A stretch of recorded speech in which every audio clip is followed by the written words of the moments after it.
सो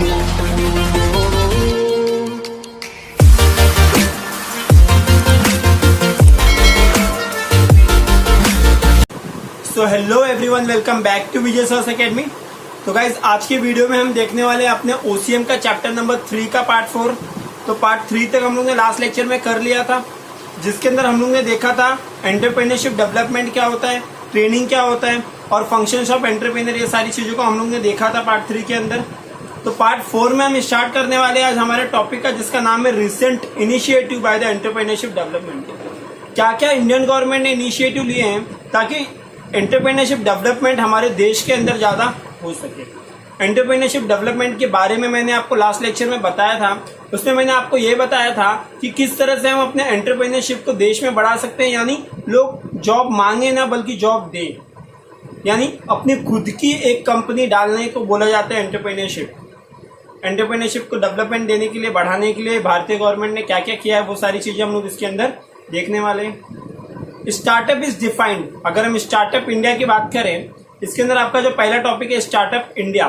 startup India की बात करें तो startup India is defined as a entity having a headquarter in India which was open less than 10 years। पहली बात तो उसका हेडक्वार्टर इंडिया के अंदर होना चाहिए। हेडक्वार्टर मतलब मेन ब्रांच, किसी भी कंपनी का मेन ब्रांच वो भारत के अंदर होना चाहिए और वो 10 साल से पुराना नहीं होना चाहिए, यानी 10 साल के अंदर ही होना चाहिए, तब हम उसे स्टार्टअप बोल सकते हैं। और वो 100 करोड़ से कम उसका एनुअल टर्नओवर होना चाहिए कंपनी का। ये इनिशिएशन में गवर्नमेंट ने क्या किया, ऑलरेडी गवर्नमेंट ने लॉन्च कर दिया है आईमेड करके एक प्रोग्राम लॉन्च कर दिया है इस चीज़ के लिए। आप अगर गूगल पे सर्च करोगे तो आईमेड के बारे में आपको ज़्यादा जानकारी मिल जाएगी वहाँ से। To help a Indian entrepreneur to build a 10 lakh mobile app startup. 10 lakh से ज़्यादा मोबाइल ऐप इंडियन एंटरप्रेन्योर लोग बना ले, इसलिए आईमेड का प्रोग्राम भारतीय गवर्नमेंट ने स्टार्ट किया था। मुद्रा बैंक स्कीम, प्रधानमंत्री मुद्रा योजना, मुद्रा मतलब पैसा होता है, एक बैंक की स्कीम है जिसके अंतर्गत क्या होता है, माइक्रो फाइनेंस मिलता है। माइक्रो फाइनेंस मतलब कम पैसे किसी को दे दिए जाए ताकि वो अपने बिजनेस को अच्छी तरह से चालू कर सके। लो इंटरेस्ट रेट पे दिया जाए, ब्याज दर काफ़ी कम होना चाहिए। Loan to entrepreneur and low socio economic background, सबसे ज़्यादा ख्याल जो रखा गया है इन चीज़ों में सोशियो इकोनॉमिक बैकग्राउंड, यानी जो SC ST कास्ट के लोग होते हैं, शेड्यूल्ड ट्राइब और शेड्यूल्ड कास्ट, इन लोगों को और वुमेन्स पे ज़्यादा ध्यान दिया गया है ताकि ये लोग आगे बढ़ सके। ये जो छोटे जाति के लोग हैं, ऐसे लोगों को इंडियन गवर्नमेंट ने ज़्यादातर सपोर्ट किया है ताकि छोटे छोटे ना रहें, बड़े ज़्यादा बड़े ना होते चले जाए, इसलिए उन्होंने ऐसा कर दिया है कि दोनों एक लेवल में आ सकें। ये सबसे बड़ा ऑब्जेक्टिव होता है इन सब प्रोग्राम का। सेकेंड आएगा, one of the objective of Indian government is to make Indian nation job creator not a job seeker. Job को क्रिएट करना चालू करो, न कि जॉब को मांगना। सीकर मतलब जो जॉब मांगते हैं उन्हें जॉब सीकर बोला जाता है। The government want to encourage the entrepreneurship program innovative, it aim to increase the creating a ecosystem which will conductive growth of startup in India. Indian government ने कुछ ऐसा एनवायरनमेंट बना दिया है जिसके हेल्प से क्या हो सके, ज़्यादातर इंडस्ट्रीज, ज़्यादातर एंटरप्रेन्योरशिप को डेवलपमेंट भारत के अंदर मिल सके। Startup India is initiative of the government of India. Indian government का ये एक इनिशिएटिव थी, एक पहल थी।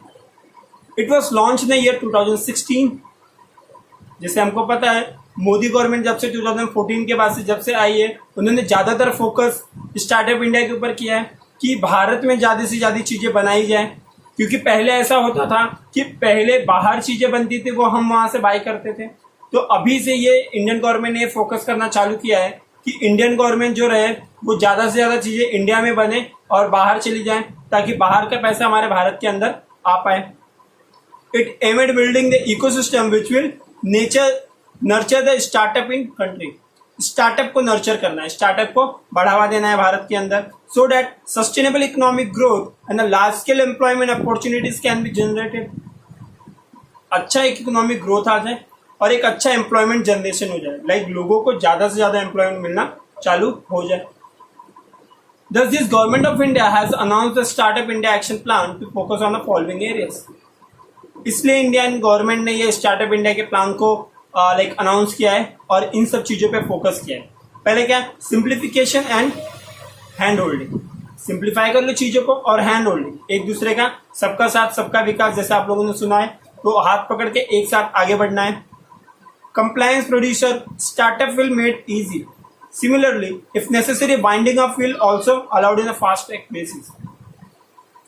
फास्ट ट्रैक बेसिस पे सारी चीजें होने चालू हो जाएंगी। वाइंडिंग अप मतलब होता है बंद करना कोई, जो winding up will also allow on a fast track basis. Second है आपका funding support and initiative incentive. Funding क्या होता है? पैसे से रिलेटेड चीज है। Government will participate in a funding process indirectly as well as a tax exemption will be allowed in a capital gain। Government आपको पैसे भी देगी और आपको टैक्स एग्जेम्पशन भी मिलेगा। टैक्स एग्जेम्पशन क्या होता है? जैसे टैक्स की छूट मिलेगी आपको पूरी तरह से, कैपिटल गेन मिलेगा, इनकम टैक्स पे आपको छूट मिलती रहेगी।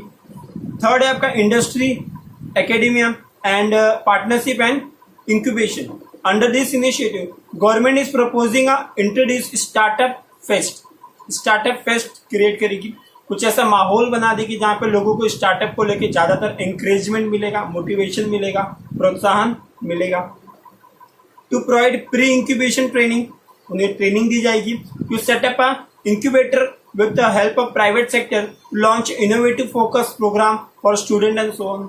बहुत सारे प्राइवेट कंपनियों को हेल्प लेके बहुत सारे स्टूडेंट लोग को ये सारी चीजें सिखाई जाएगी कि कैसे वो खुद का बिजनेस स्टार्ट कर सकते हैं, उन्हें बहुत उससे नॉलेज गेन होगा। इसके ऑब्जेक्टिव क्या क्या है? स्टार्टअप इंडिया के ऑब्जेक्टिव क्या क्या है? पहला ऑब्जेक्टिव है इसका कि 10,000 करोड़ स्टार्टअप फंडिंग पूल होना चाहिए।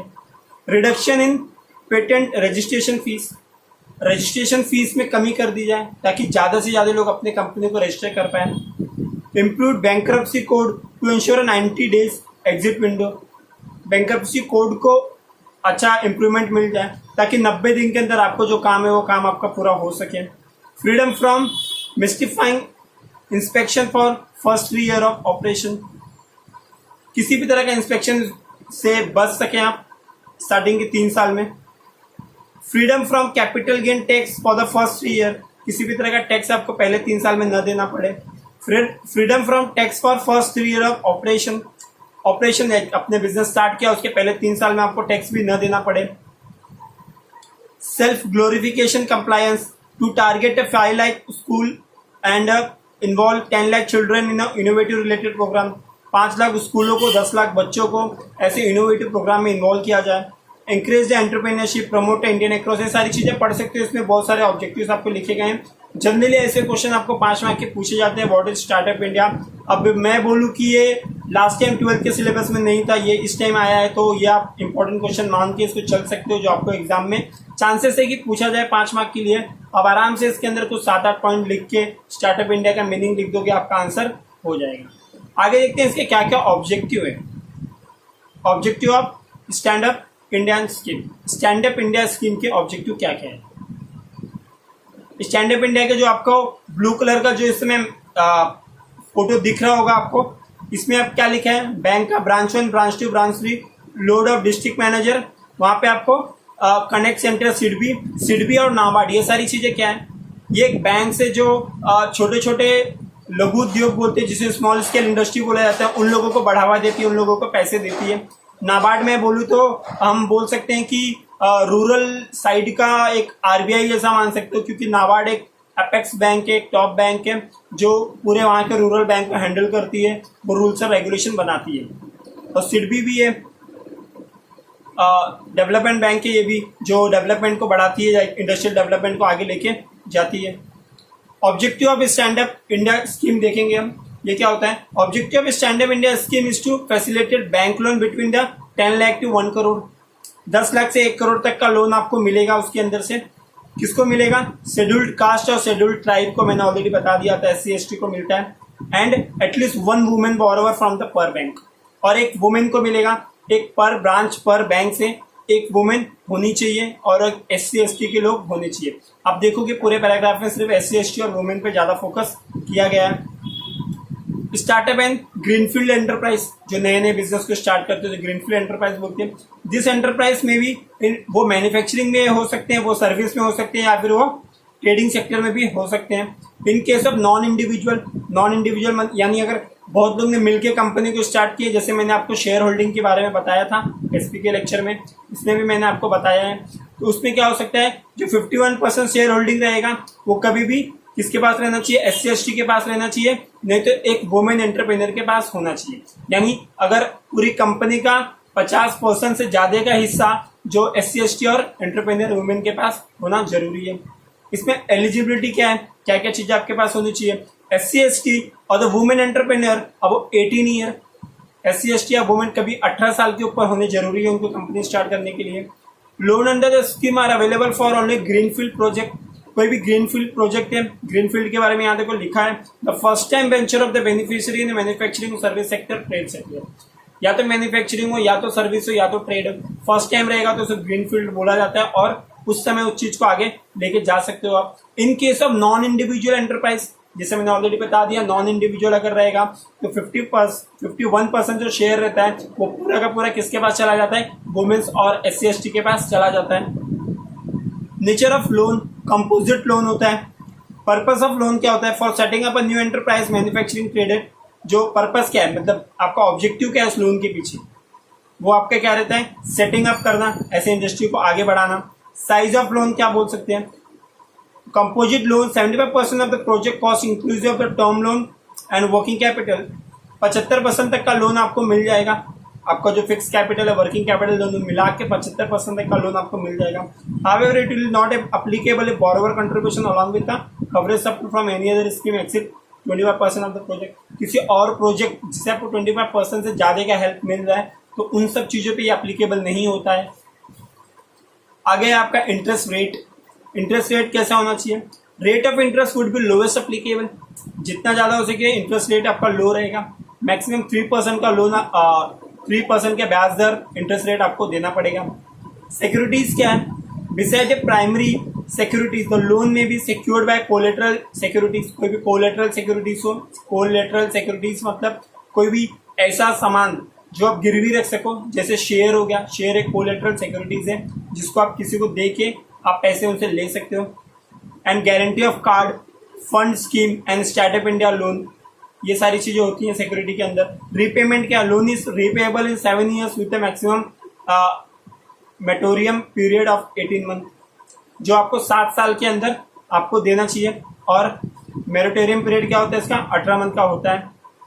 आगे वर्किंग कैपिटल की बात करेंगे, for withdrawal of working capital up to 10 lakh sum में sanctioned by way of overdraft. Overdraft के बारे में मैंने बताया, सिर्फ करंट अकाउंट होल्डर को मिलता है, मतलब बैंक में आपने जितना पैसा रखा है उससे ज्यादा पैसा आप निकाल सकते हो।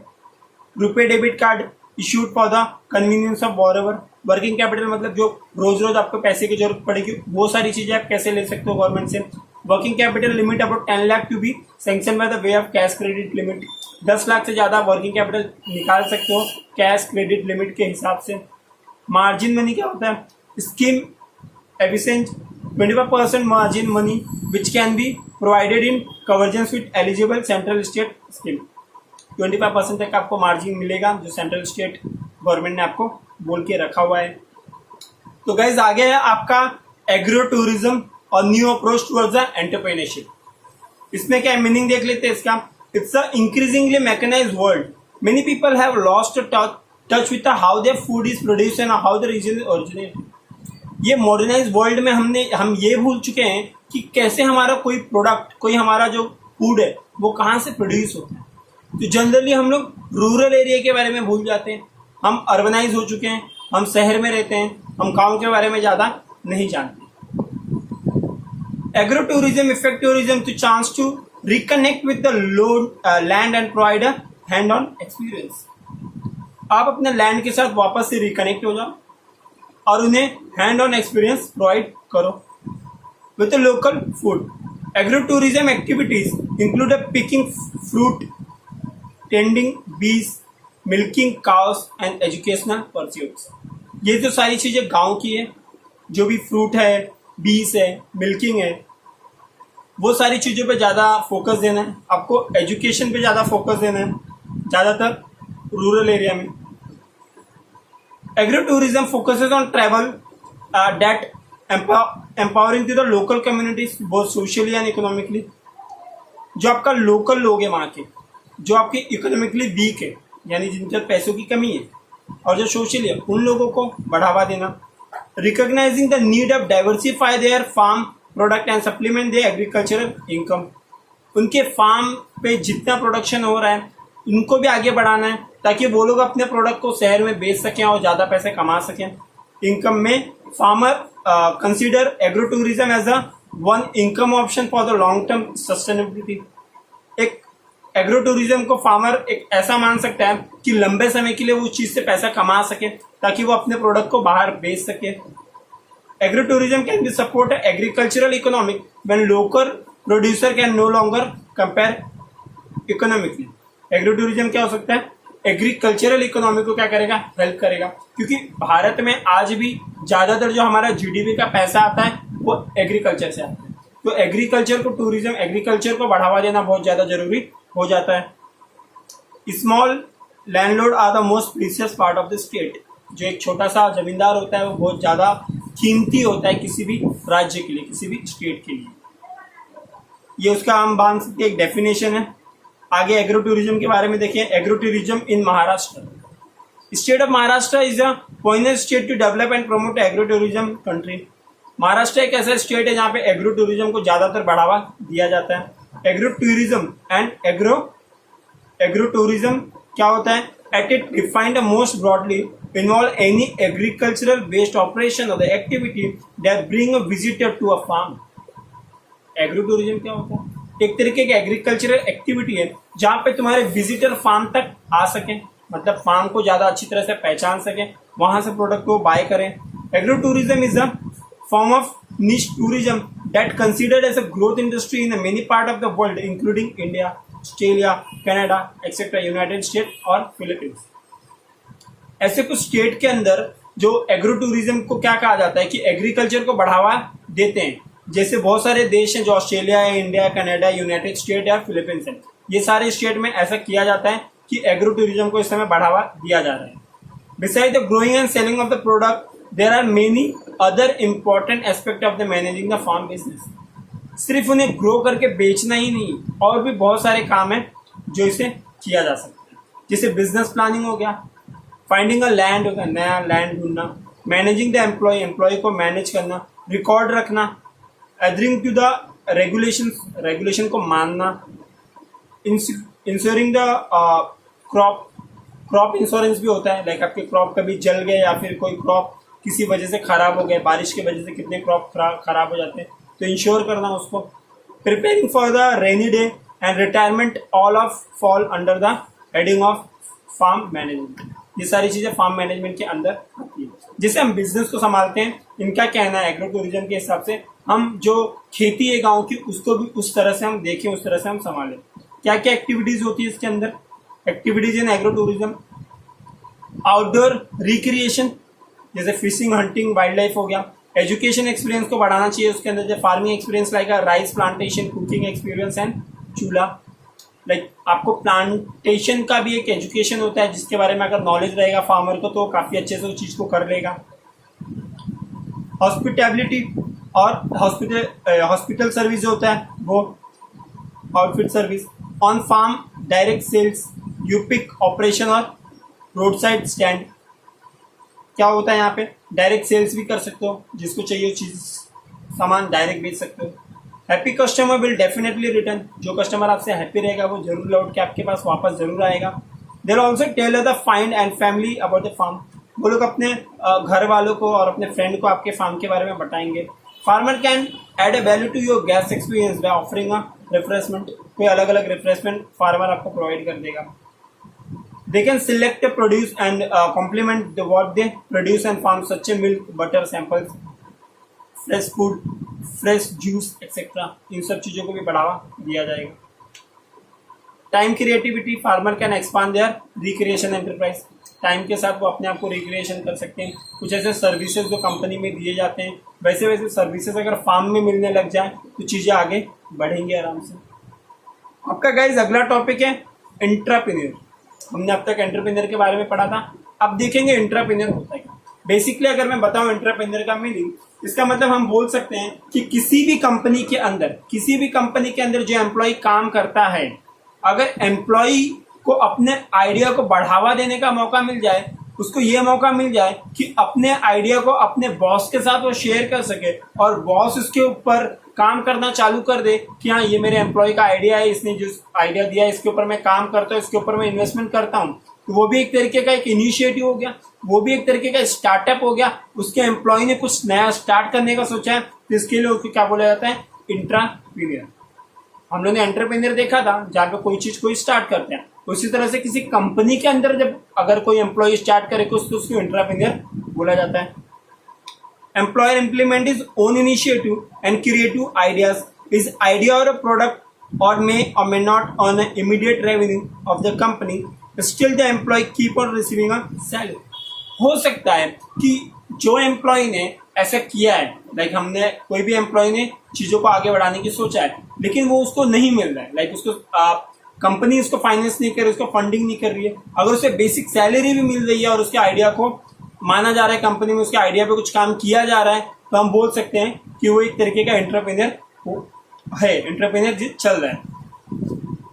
आगे देखेंगे, the difference between the entrepreneur and entrepreneur is that latter takes a financial risk while the entrepreneur does not have any invest capital from the pocket. Entrepreneur और एंटरप्रेन्योर में अगर मैं डिफरेंस बताऊं तो एंटरप्रेन्योर जो रहता है वो खुद का पैसा डाल के चीजों को आगे बढ़ाता है, उसके अंदर एक रिस्क रहता है, उसका बिजनेस चलेगा नहीं चलेगा। लेकिन एंटरप्रेन्योर के केस में मैं बोलूँ कि उसे खुद का पैसा कुछ नहीं डालना पड़ता, वो चीजें आराम से चलती रहती है, क्योंकि क्या क्या है, उन्होंने सिर्फ एक आइडिया दिया है अपने कंपनी को। Company provide the infrastructure, many large organisation have dedicated research and development department where the employees encourage to use their creative abilities. Employee क्या अपने क्रिएटिव एबिलिटीज को उसने यूज किया है। कंपनी के जो रिसर्च एंड डेवलपमेंट डिपार्टमेंट है उसने उस एम्प्लॉय का काफी हेल्प किया कि हम आपके आइडिया का रिसर्च करने वाले उस चीज को आगे लेके जाएंगे। सच आइडिया और innovative produce may fetch the great profit from the organisation. ऐसे आइडिया जो होते हैं वो कंपनी में से बहुत ज्यादा प्रॉफिट निकाल के लेके आ सकते हैं। Kinetic India, Tata Motors, Infosys technology etc. are some such companies who encourage entrepreneurship. जो टाटा मोटर्स है, काइनेटिक इंडिया है, इंफोसिस टेक्नोलॉजी है, ऐसी कुछ कंपनियां हैं जो इंट्राप्रेन्योर को ज्यादातर बढ़ावा देती है। तो गाइस इसमें अगर डेफिनेशन देखें इस चीज का, तो entrepreneur are the dreamer who takes hand on responsibility for creating the innovative kind of within the business. Business के अंदर कुछ नया सोच लेना ही इंट्राप्रेन्योरशिप होता है। ये डेफिनेशन दिया गया था गिफोर्ड पेंशोट आई इल। आगे आपका समरी आ जाता है, तो ये चैप्टर यहीं पे खत्म हो जाता है। तो गाइज आपका ये 4 पार्ट के अंदर ये चैप्टर खत्म हुआ है। तो ये चारों पार्ट के अंदर हमारा एंटरप्रेन्योरशिप डेवलपमेंट वाला चैप्टर खत्म हो चुका है। तो प्लीज वीडियो को ज्यादा से ज्यादा शेयर करना, चैनल को सब्सक्राइब जरूर कर लेना। अभी के वीडियो में बस इतना ही, मिलता है अगले वीडियो में, तब तक के लिए bye bye, take care, be safe, be at home.